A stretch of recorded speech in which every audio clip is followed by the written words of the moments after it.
باس لە شێواز یاخو پەیوەستبوون بە ڕێکارە ئاینیەکان لە ڕەفتاری ڕۆژانەمانە. ئەم بابەتە ئێمە بە درێژایی مانگی پیرۆزی ڕەمەزان لە ڕێگەی مامۆسایانی ئاینی و یاخو لە ڕێگەی دکتۆرە بەڕێزەکانەوە ئەو کەسانەی کە لەو بوارەیە کار ئەکەن یاخود هۆشیاری بڵاوکەنەوە ئێمە توانیمان ڕۆژانە تەوری هەمە جۆرمان هەبێت لەم بابەتە. ئەمڕۆ بابەتێکی زۆر گرنگ باسەکەین بە تایبەتی لە مانگی پیرۆزی ڕەمەزانین و نزیکە بینەوە لە جەژنی ڕەمەزان ئێمەی هاوڵاتی موسڵمانین هەمومان پەیوەستین بە ئاینی ئیسلامەوە، پەیوەستین بە ڕۆژوگرتنەوە، پەیوەستین بەوەی کە چەند کاژمێرە لە خواردن و خواردنەوە دوورەکەینەوە. بەڵام بەس ئەمە بەس نییە بۆ ئەوەی کە تۆ بە ڕۆژوو بوویت. ئەوەیە کە مامۆسایانی ئاینی ئەڵێ ئەتوانی ڕەفتارت دروست بێت، گفتێکی باش دەبێت، لەگەڵ خەڵکە ڕازگۆ بیت، بە شێوازێ مامەڵە بکەیت کە ڕۆژۆکەت پێوەی دیار بێت کە تۆ کەسێکی بە ڕۆژوویت. و ئایا ئێستا کە ئێمە ڕۆژانە بەرکەوتنمانە بێ لەگەڵ یەکە لەوانەیە زۆری نەمان یەکسەر ئەمەمان بیرکێتەوە کۆمەڵە دیاردە ئەبینین ڕاستەخۆ بە کەسەکەی بەرامبەرمانەڵێن لەبەروی بەرەو جەژ نەچین ئەم مامەڵێ لەگەڵ ناکەی یاخود بۆ لەگەڵ کەسێکی کاتۆ جیاوازی لەگەڵ مناکەی. ئێمە هەمومان مسلمانین با بتوانین ڕاستگۆ بین لەگەڵێکا و ڕەفتارێکی دروست بکەین. گفتوگۆ لەسەرم بابەتاکەین بە میوانداری زۆر بەڕێز دکتۆر عەدنان هەورامانی کە بەڕێزیان مامۆسای زانکۆیە بەڕێزیان ئێستا لە ستۆدیۆ ئامادەیە. دکتۆر جان سڵاو لێ بە بەیانی باش. سپاس محەممەد دەبڵێن ئێمە کە بتوانین پەیوەست بین بەوەی کە بە ڕۆژوە بین نوێژەکەین بەڵام پرسیارێک لێرەیە دروسە بێ بۆ پەیوەست نابین بەوەی کە لە ڕووی ئاینی ئیسلامەوە و هەم لە ڕووی کۆمەڵایەتیشەوە کە بتوانین ڕاستگۆ بین لەگەڵێکا کە بتوانین ماسکەکانمان لابین و ڕەفتارێکی دروست لەگەڵ یەکترا بکەین. بەناوی خوای بەخشندەی میهرەبان سەرەتا سڵاو و ڕێز و احترام و خۆشەویستی تایبەتم بۆ هەموو لایەکتان. زۆر سپاس. دەستخۆشیتان لە یەکەم بۆ وروژاندن و باسکردنی ئەم بابەتە چونکە ڕاستەکەی بابەتێکی زۆر زیندووە چونکە ئێمەمانان ئەم بابەتی مۆڕاڵ و ئەخلاق و ئاکار جوانیە تەواوی پەرسشەکان کە ئێمە ئەنجامیانە دەین بۆ ئەوەیە کە ڕنگڕێژمان کات بەو ڕەنگەی کە خوای پەروەردگار پێڕازیە. ئەم بابەتی کە جەناب لەسەری ئەم پرسیارەکەیت و ئەتەوێ بیکەین بە تەوەری گفتوگۆکەمان هەڵبەت قسە زۆر هەڵەگرێ بەس هەوڵە دەم کە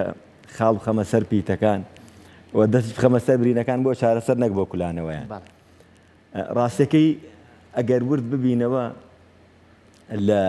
ئەو ئاەتانەی کە لە قورئانە سێرجە بکەین ئەم سەر بە ئەو سەری قورئان تقریباً 1504 زیاتر ئاەت باسخواسی ئاکار جوانی و ئەخلاق و مۆڕاڵ و ئەم بابەتانەیە. ئەو ئاەتانی کە باسی ئەحکام و تەشریع و ئەم بابەتانەکە لە 200 ئاەت تێپەڕ نابن. ئەم ڕێژەیە چی بە ئێمە ئەڵێ بە ئەوە بە ئێمە ئەڵێ بەندایەتیەکان ئەو ڕێژەکەمەیان بۆ دانراوە ئەم ئەخلاق جوانیە ئەم ڕێژە زۆری بۆ دانراوە ئەگەر کەسێ بەندایەتی بگاتە کەشکەشانی فەلەک مای سرێشە بوو بێ بۆ بەرامبەر سوود و قازانجی نەبوو بێ بۆ خەڵکی ئەم کەسە مایە پوچە. یعنی ڕاشکاوانە پێت بڵێم ئەمە قسەی من نییە فەرمودەی ڕاست و دروستی پەیامبەری ئیسلامە کە لە پەنایە لە مەجلیسێکا لە مزگەوت دانیشتووە باس و خواسی هەندێک تەوەریان گفتوگۆ کردووە لە میانەی تەوەرەکەیانە باسی کەسێکیان کردووە کە بە دەستەواژەکە لە فەرمودەکە یا فەرمێ سەوامەتەن قەوامەتەن. ئەمە دەستەواژەکە هەردووکی سغەی مبالغەیە لە زمانی عەرەبی یعنی زۆر بەڕۆژوو ئەبێ و شەونێژیشی ناڕوا. یەکێک لەولاوە لە تەوەری گفتوگۆکە ئاڵێ وەڵڵی ئێمە بەڕاستی تەواو پەرێشانین بەدەستیەوە دەر و راوسەی ئیزعاج کردووە. ڕاستەوخۆ پەیامبەری ئیسلام فەرمێ هیە فی النار. ڕاستەوخۆ کەواتە ئەگەینە ئەوەی کە ئینسان ئەگەر ئەو کردەوە ئەو بەندایەتی من حەقم چی بە تۆ تا بەیانی نەخەوت و شەوی قەدر بەڵام بەیانی لە فەرمانگەکەیە کە ئەم بۆ لای تۆ مڕوو مۆت وەڵامە منایتەوە تۆ شەوی قەدرە بێ خۆت قەدردار کردبێ کە حەدی ئەقەل کە هاتمەلات ئەو بەندایەتی شەوت کاردانەوەی هەبێ بە دەموچاوێکی گەشەوە پەژوازی من کەی نەک مەشغوڵی عیبادەتی خۆت بیت لەولاوە خەڵکی فەرامۆش کرد بە کە ئێمەمانان بەجددی ئەوەندەی لەم بابەتەیە جەخت دەکەینەوە لە هەندێک بابەتی ئەمە تاکە کەسیە نەفعی کەسیە نەفعی جەمعی وەکو لە شاعران ئەڵێن وەکو بیرمان پێشینانی ئەمەڵێن ئەو کەسێکی لای خوا خۆشەویستە نەفعی جەمعی بێ حتا لە فەرمودەکانە نافەرمێ ئەو کەسێک کە خۆشەویستی خوایە ئەوەیە کە ناوچاوی تا بەیانی لە سەجدایە ئەفەرمێ ئەنفعهم للناس ئەو حتا ناس بەعلاقی بە مسلمان و کافریشەوە نییە خۆ ئەحەب الناس إلى الله أنفعهم للناس ئەو کەسەیە کە خەڵک من ڕاشکاوانە پێ بڵێم کاکە سەرکوژیان ئێمە ئێستا بۆ نمونە لە کەناڵی کورساتین کەناڵی کورسات لە کەناڵێکی تر من جایەکەمەوە بەچی کۆمەڵێ پرەنسیپ و تایبەتمەندێتی خۆی هەیە لە کەناڵێکی تر ناچێ هەموو کەناڵی بۆ خۆی سیاسەت و بەرنامە و میتۆد و پرۆگرامی خۆی هەیە ئێمەش ئێستا کە شوناسێک بۆ ئینسانی ئیماندار کە لە قورئانە ناوزەندی ئەکەین ئێمە لە قورئانە چەند ئاەتێک تەرخان کراوە بە دەستەواژەی وعیباد الرحمن بەندەکانی حتا لەنەوەنەوە صفەتەکەیان نافرمێ وعیباد الله وعیباد القادر وعیباد الرحمن دەستەواژەی ڕەحمانیەتی هەڵبژاردووە چونکە صفەتی میهرەبانیەتە لە دەستەوا عیباد الرحمن ئەفەرمێ چێن کۆمەڵێ پێناسیان بۆ دانێت چۆن هەویەیەک پێناسێک لە گیرفان تایە ئەمە ناوی و نیشانی منە خوێنەکەم ئەمەیە و ئەمە کەناڵەکەی من ئەمە سیاسەت و پڕۆگرامەکەیەتی عیباد الرحمن کۆمەڵێت ناسینەوەیان هەیە بە عیبادەت دەست پێ ناکە نافرمێ شەو نوێژیان وایەوە دەم و دەست بەچی دەست پێەکە وعیباد الرحمن الذين يمشون على الأرض هونا وإذا خاطبهم الجاهلون قالوا سلاما ئەفەرمێ ئەوانەی کە شوناسی بەندەکانی تایبەتی ئێمن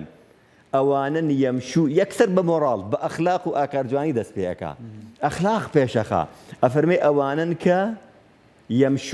يمشون على الأرض هونا يعني تەنانەت زەویش لەسەر ڕۆشتنیان ئاسوودەیە يعني حتى ئەو کەسانی کە کەسانی شەڕەنگێز و خراپن مجتمعیش گیری خوارۆ بەدەستیانەوە کاتێک کە دەرەچن لە دنیا و کۆچی دواییەکەن خوای گەورە لە قورئانە فەرمێ فما بكت عليهم السماء والأرض تەنانەت ئاسمان و زەویش بۆیان ناگرین ئەوەندە زەوی و ئاسمانیش لێیان بێزارن ئەمە بە پێچوانەکەی وەرەگرینەوە کەواتە کەسی ئینسانی ئیمانداری پەیامدار لە ئاستێکایە زەویش بۆ یەگری زەویش بۆی بەپەرۆشە خەڵکان تامەزروی ئەوەن لەگەڵ یادانیشن بە بینینی ئەو خەڵکی ئاسوودە ئەبن خەڵکی ئەبێ بینینی ئێمە یەدخولونە فی دین الله ئەفواجەن بێ نەک بە کردەوەی ناشرینمان یەخڕوجونە فی دین الله ئەفواجەن بن ئاخر کاکە سەرکۆگیا من هەر ئێستاوەی کە بە تۆی ئەڵێم ئەم قسە زلانی کە بۆ تۆی ئەەکەم هەر ئەم قسانی کە بۆ تۆی ئەەکەم تۆ چوار جار تاقیم کەرەوە لە ئاس قسەکانمان نەبووم جێبەجێم نەکرد ئیتر مستاقیەتی قسە لە دەستە دەم ئیتر تۆ ئەوەی کە من ئەگەێنم و ئەو پەیامەی کە هەمە پەیامەکەم لاواز دەبێ و لە باتیەوەی کە ئاینت لەلا خۆشەویستکەم ئاین لەلا ناشرینەکەم بۆیە ئەم بابەتە بابەتێکی زۆر زۆر گرنگە کە ئێمە ئەمڕۆ بەڕاستی لە پەرسچەکانی خۆمانە هیچمان نەیەشتۆ بەڕاستی مزگەوتەکان ئاوەدانن سەفی یەکەم قەرەباڵغە بەڵام هەر ئەم قەرەباڵغی و چڕی ناو مزگەوتەکانە بەڵام لە دەرەوە بە جۆرێکی تر ئاکارەکەین ئەخلاقمان بە جۆرێکی ترە تەحەملی یەکتریمان نەماوە زۆر بۆمان ئەگەر بگۆنجێ قۆڵبەرین شتێکی زۆر سادەیە لە لامان یعنی ئەمە ئەم بابەتە بە جددی ئەبێ زۆر بەوردی مامەڵەی لەگەڵا بکەین و ئاینی پیرۆزی ئیسلام ئەوەندەی جەختی لەم بابەتە کردوێتەوە کە بەندایەتی ستونی خۆت ئاستۆی خۆت لەگەڵ خوای پەروەردگارە کە خێکەیە ئەگەر کاردانەوەی لەگەڵ خەیترا نەبێت چکە ئێمە لە نێوان سێ خاین خۆم خوددا خەڵک کاتێک ئەتوانم بۆ خەڵک باش بم ئیشم لەسەر خۆم کرد بێت وە خۆ ئیشم لەسەر خۆشم کرد بێت لەگەڵ خوای پەروەردگارە بینی خۆم و خوام ئاوادان کردێتەوە بەڵام بینی خۆم و خوام ئاوادان کردێتەوە بەڵام لەگەڵ خەڵکیا کەڵک و قازانجم نەبێت سەرێشە بم بۆ خەڵکی بەڕاستی ئەمە مەترسیدارە بۆی ئەم بابەتی کە جەنابەت پرسیار لێوە کرد دەستت خۆش بێت وە زۆر زۆر گرنگە ئێمە ئەمڕۆ بەڕاستی کوشتەی ئەم بابەتین چونکە هەر هەمومان ڕۆڵەی باو باپیرانێکین ئەلحەمدوللا لە ڕووی پەرسچە عیبادەتیەکانەوە شارەزابوون لە ئاینەوە کەم تا زۆرێک شارەزاین بەڵام تا چەندێک ڕنگدانەوەی هەبووە لە ژیانی ڕۆژانەمانە تا چەندێک خەڵکی بەبینینمان ئاینی پیرۆزی لا خۆشەویستە بێ ئاخر ئێستا هەمانە بەڕاستی بەڕێش و کەشیدا بەسەر و سیمایی جوانی تۆ لەوانەی پێی سەرسان بی بەڵام کاتێک کە مامەڵەی لەگەڵاکەی لە یەک دوو هەڵوێستا تاقیەکەیتەوە بەڕاستی قسەکانی و کردارەکانی ئاسمان و ڕێسمانێکە ئاینی پیرۆزی ئیسلام گرنگی بە عەمەلەدا وەقول اعملوا خوا ئەفەرمێ ئێوە کار بکەن ئەم کارەتان بەڵام با بە شێوازێک بێ فسيرى الله عملكم ورسوله والمؤمنون کارەکانتان خوای پەروەردگاریش ئەیبینێ و پێغەمبەرانیش ئاگادارن و مرۆڤەکانیش ئەیبینن ئەم کردەوانتان ئایا بووەتە مایەوەی کە خەڵکی بتەکێتەوە و بتۆرێ لە دین یا خەڵکی بەبینینی ئێوە ئاینی لا خۆشەویست بێ کە ئەمە بەڕاستی بابەتێکە هەز ناکەی قسە هەڵەگرێ هەز ناکەی کورسایی زۆر هەڵەگرێ هەز ناکەی کە نەک تۆ هەموو ئەو خۆشەویستانەی کە ئێستا ئێمە ئەبینن بەدەیەهات داتا و نمونەیان لایە لەوەی کە بەڕاستی من بەسەر و سیمایی تێکەوتوم بەڵام لە مامەڵەکەیە بەڕاستی دوجار هەستەکەم زۆر پیسێکەوتم باش دکتۆر ئاڵاتە چی بکەن ئەگەر ئەوەی کە بە کردار بە عیبادەت ئەیکەین بەڕاستی لە ڕفتاریشمانە ڕەنگ باتەوە وا بکەین کە بەڕاستی ئەم مانگا ببێت بە دەرفەتێ بۆی کە مرۆڤێکی جوانترمان لێ دەرچێ خات و سەحر من یەکس بە بەڕێستەڵم ئێستا ئێمە پێکەوە ئەچینە خولێکی فێربوونی زمانی ئینگلیزی بۆ ماوەی 6 مانگ ئەم خولە دەستپێک و یارمەتی دەرە بۆ ئەوەی کە فێری ئەم زمانە ببین بەڵام دوجار جیاوازی من و تۆ چی ئەبێ دوای خولەکە من ئەبدەیتی زانیارەکەی خۆمەکەمە وردە هەوڵ دەدەم شتی تر زیاتر فێربم تۆ وازەهێنی لەو بابەتە من پێش تۆکەوە چونکە من زانیاریەکان کە وەرم گرت لە خولەکەیە لەسەری بەردەوام بووم ئەم خولە سیڕۆژی کە لەم مانگەیە بۆ ئێمە ئەکرێتەوە لە خولێکە کە تۆ حەڵاڵەکانی لە خۆت قەدەغە ئەەکەی لە خولێکە تۆ ئامادەی ئەوە تایە بەیانی تا ئێوارە نانێکە ئاوێکە دەستی بۆ نابێت کەواتە من لە ئیرادەما هەیە ئەتوانم شتی زۆر بکەم خوای گەورە لەم خولەیە بە تۆ ئەفەرمێ ئەوە لەم سیڕۆژەیە تۆمان ئامادە کرد بەوەی تۆ خاوەنی دەروونێکی ئاوەدانی ئەگەر بتوانی دەیت دوای ڕەمەزان بەردەوام بە لەسەرەوەی ئەبدەیتی ئەم زانیاریانی خۆتکەرەوە کەواتە فەلسەفەی ڕۆژوو ئەوە نییە تەنها برسیکردن و تین و بوون بێ چونکە ئەگەر بە ڕۆژوبوونی من بۆ خوای پەروەردگار تەنها بریتی بەوەی لە بەیانیەوە تا ئێوارە هیچ نەخۆم شەوانی شەو نوێش بکەم و لە تەراویحەکانە بەشدار بم بەڵام ئەگەر کاردانەوەی نەبێت لە ژیانی ڕۆژانەما ئەمەش دووبارەیەکەم و قسەی من نییە فەرمودەی ڕاست و دروستی پێغەمبەری خوایە صلی الله علیه وسلم ئەفەرمێ ڕب صائم ليس من صيامه إلا الجوع والعطش زۆرێک چکە ڕبە لە زمانی عەرەبیە هەم بۆ مانای کەمی هاتووە معنای زۆری هاتووە لێرە بە معنا زۆریە زۆرێک لە ڕۆژوەوانان ليس من صيامه جگە لە ڕۆژەکەی چی بۆ ئەمێنێتەوە إلا الجوع والعطش تەنها تینیەتی و برسێتی بۆ ماوەتەوە چونکە هەموو ئەو عیبادەت و باڵانسەی کۆی کردوێتەوە خوای پەروەردگار لە ڕۆژی قیامەتە ئەیا بەوانی تر کە ئەم لە دەست و زمانیان پارێزراونە بوو آخر هەمانە بەڕاستی بەندایەتێکی باشەکە بە ڕۆژووە بەس لە پەنایە دانیشە کەس لە دەست و زمانی پارێزراو نییە من یەکشت بە جەنابەت بڵێم تۆ لە من بپرسە بۆن منە فڵانەشت چییەکە ماوەیەکی زۆر لەگەڵ یابووی ئەڵم ئەو ماوەی کە لەگەڵ یابووم ئەمە پێناسەکەیتی بەمە ئەناسرێتەوە یەنە لای پێغەمبەری خوا صلی الله علیه وسلم پرسیاری لێکەن ئەرە زەحمەت دەبێ مسلمان المسلم دوو نقطە ئەم دوو نقطەیە پێوترە دوو نقطەی تەفسیری دوو خاڵی تەفسیری ڕاوەی پێناسەمان بۆ بکە نافەرمێ من كان عبادته كذا كذا وكذا إلى آخره بەندایەتەکانی وایە نەڕەک بە زمانێکی سادە و ساکارە فەرمێ المسلم من سلم المسلمون من لسانه ويده مسلمان ئەو کەسەیە خەڵکان لە دەست و زمانی پارێزراون ئایا ئێمە لەکوێی ئەم فەرمودەیین یعنی ئەمڕۆ ئەوە گرفتەکەمانە ئەهلی قاڵین قەرەباڵغین ئەهلی حاڵین ئیش دەسەر ئەم حاڵەتە دەرونی خۆمان ناکەین کە لە عەرشی دڵمەوە بڵێ ناخم پشکۆیەکە و ئەسوودێ و بەدەیەها گرفتی تایە بەڵام بۆ تۆ ئەبمە مایەی فێنکی دڵ و دەرونێکم هەیە کە ئەبێتە پاشایەک فەرمانەکە بەجەستم کاردانەوەی باشم هەبێت تۆ کە لە پەناما بووی المؤمن من أمنه الناس ئەوەیە خەڵکان لە دەست زمانم ئەمینن هەستکەی ئەها آخر هەمانەکە لەگەڵ یادانیشی زۆر بە حەزەری بۆ چونکە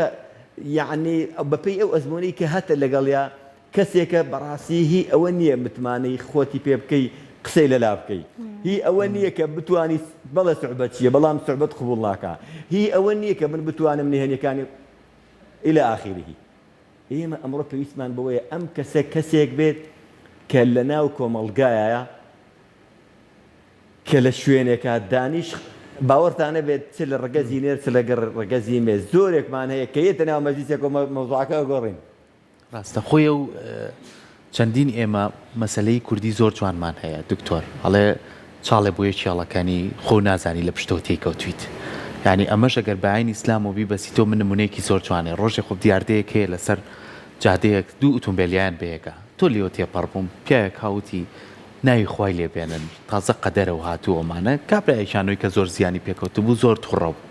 دوای چوە لایوتی ئێستا تۆ لەو پیاوە تەکسیەکی پێ پارەکەی لێسەنی تۆ بەخوا خێری لێ نابینی ئەوەی کرد زەرەرە لێگە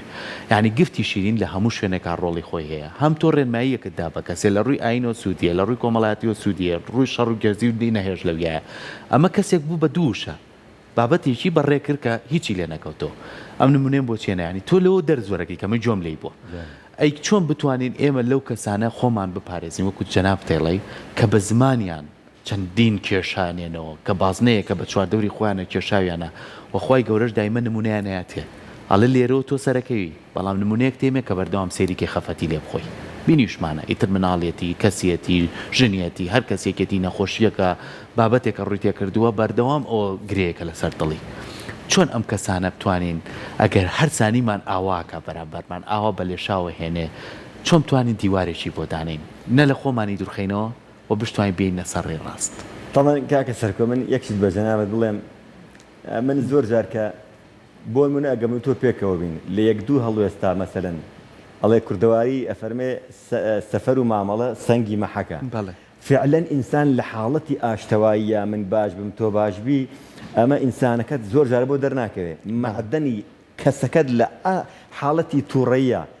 زۆر جار ئەوەی کە لەگەڵ تایە هەندێک جار لی بگرێرەوە جارجار خۆت تووڕە بکە جارجار حاڵەتی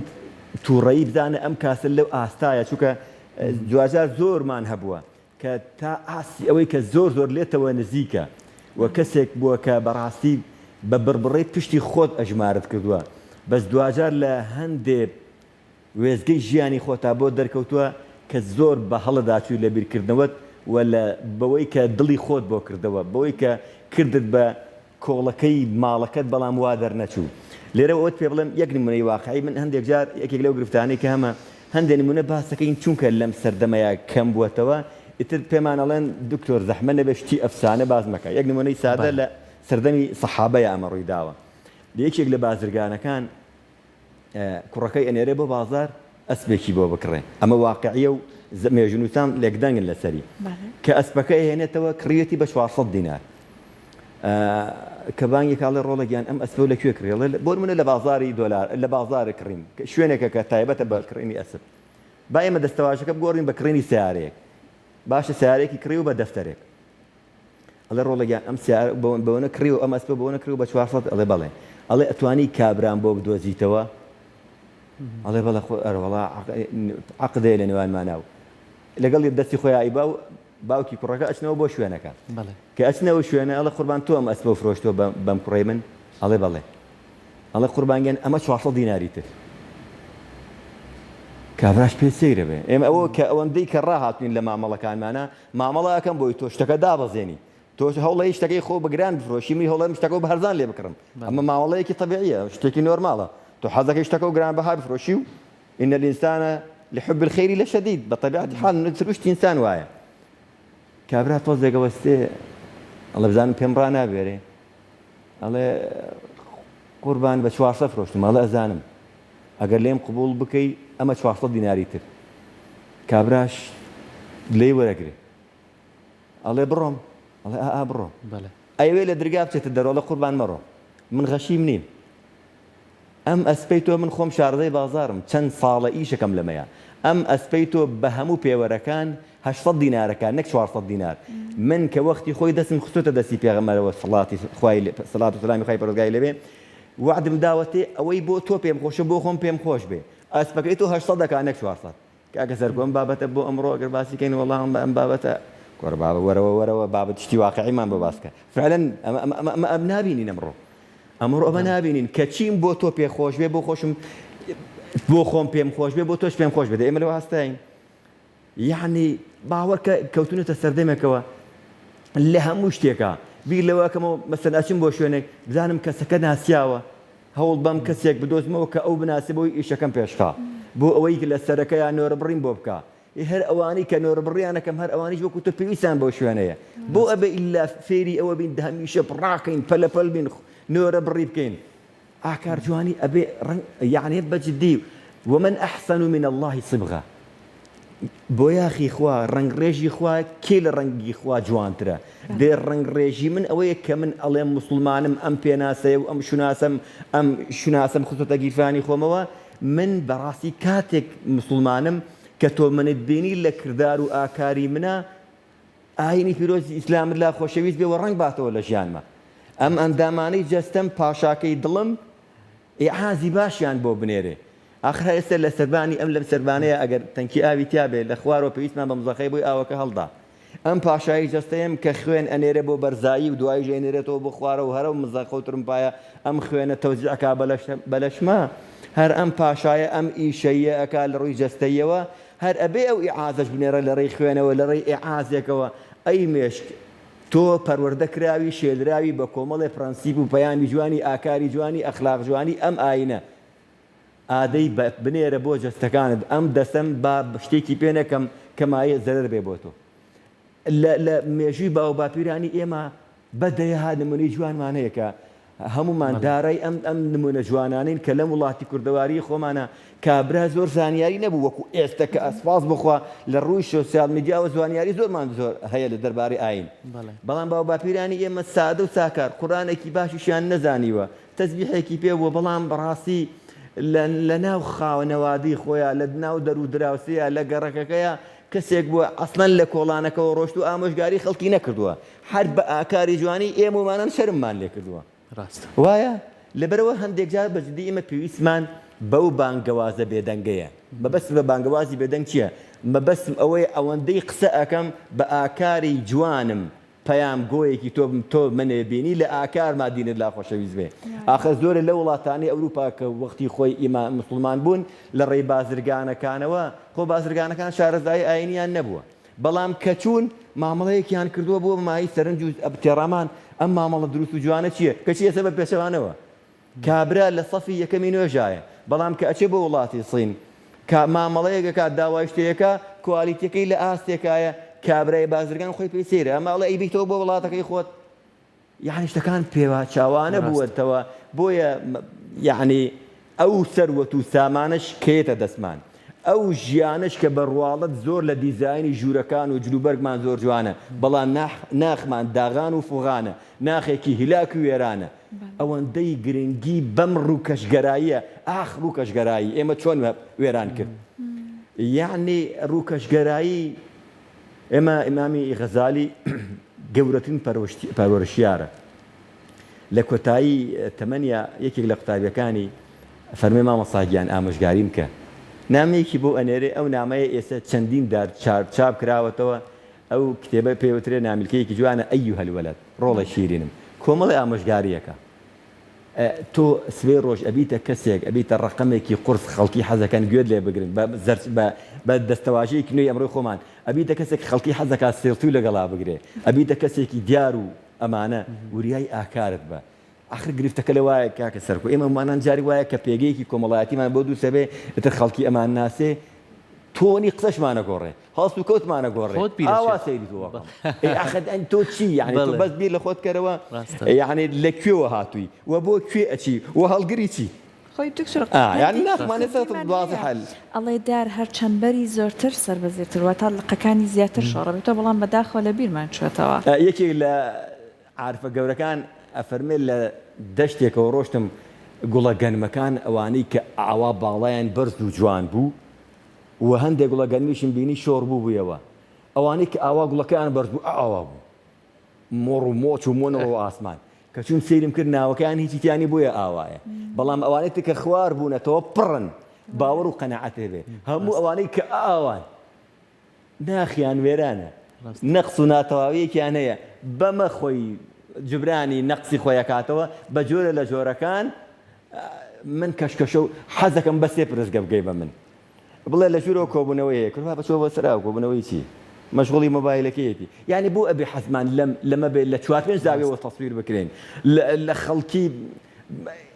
ئەم ڕووکەشگەراییە گرفتی ئێمەی ئەمڕۆ بەڕاستی دنیای سەرمایەداری ئەمە یەکشتوێنی زۆر گرنگی بە ڕووکاری دەرەوە ئەین دکتۆر خۆی هەر لە لایەنی ئاینیەوە ڕیاکردن کارێکی جوان نییە بەداخەوە ئێستا ئەوەی کە بۆ منە هەندێک کردداری باشە نوێنین حەزەکەی مرۆڤی جوان دەبکەین ئەویان هیچ ئافرم بۆ پرسیارەکە تەواوی مەکە یەکێک لە فەلسەفەکانی ڕۆژ و